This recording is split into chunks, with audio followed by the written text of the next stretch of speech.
this is my Raspberry Pi, and here is the extra board that I have connected for analog input, analog output, PWM outputs, and for protection circuit. And below is my Raspberry Pi, and from here I have connected a temperature sensor DS18B20, which will communicate serially on I2C. And here is my console, and here I am running an app called Android Methun. So now we are basically creating a server. Now we'll switch to our app. Okay, so this is the app that I created. Okay, now it has various features like door control, fan control, light control, voice command, but this is my entire project, but I'm just demonstrating one part. So I'll get you with this Raspberry Pi. And so now the connection has been established between Raspberry Pi and my Android phone. So we have various options like temperature, which is currently showing null because we are not getting the temperatures, and there's 3 LED control. Here are the 7 LEDs, but I'll just demonstrate 3 out of them for today's demo.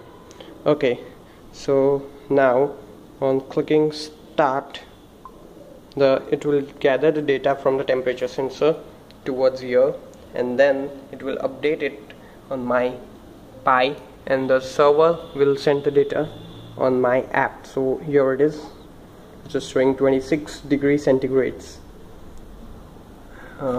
It should be pretty accurate, as accuracy is plus or minus 0.5 degree of this sensor. So it constantly shows the temperature data. Now we put the temperature sensor into hot air. So here the temperature is rising, as we can see, and as we can see here it is 46 degrees, 49 degrees. So here it is receiving live the temperature, and as you can see, as the temperature reached my minimum limit, I got an email. Now the email is alert. I'll open it and show it to you. Okay, here is the email.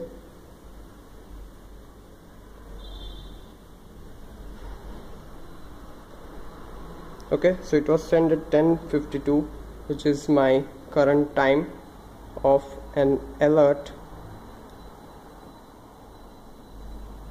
and here it shows the message: the temperature has exceeded its limits.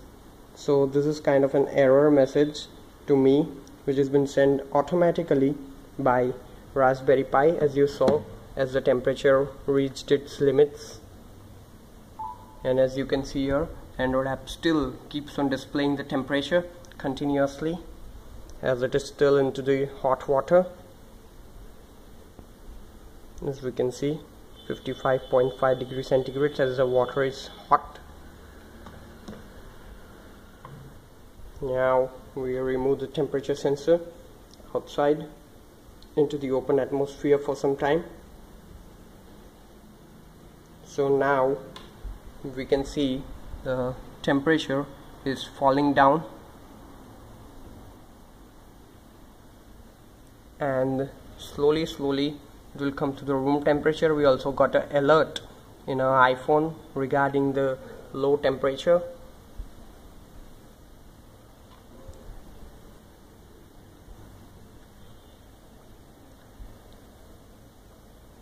And as you can see, as the temperature reduces back of the temperature sensor,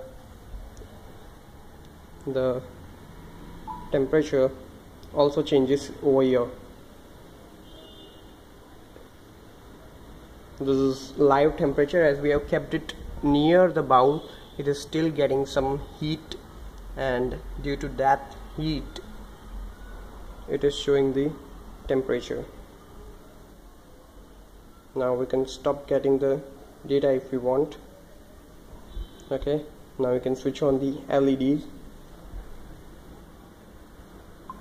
Okay, so as you saw, as I clicked on LED 1, the message here is LED 1 is on, and the LED here is glowing.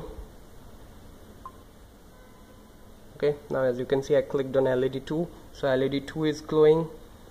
Okay, now on clicking LED 3 on, we are getting a third LED being glowed. Now if we switch them off like this, and here one LED is been off. If we go to there, so here as you can see another LED is off. Now over here, so here all the LEDs are being switched off. As you can see via an Android application, this is an application which can be used worldwide to gather the data. It has two features: Internet of Things, it can be controlled from any part of the world, and email notifications and temperature monitoring. As we can see, I again started gathering the data and it came to 35 degrees, which is approximately wandering around the current room temperature. It is constantly getting the data. As you can see, it is constantly being read, and again if it will reach above 45 degrees, we'll again get an email notification. And as you can see, in between while getting temperature data too,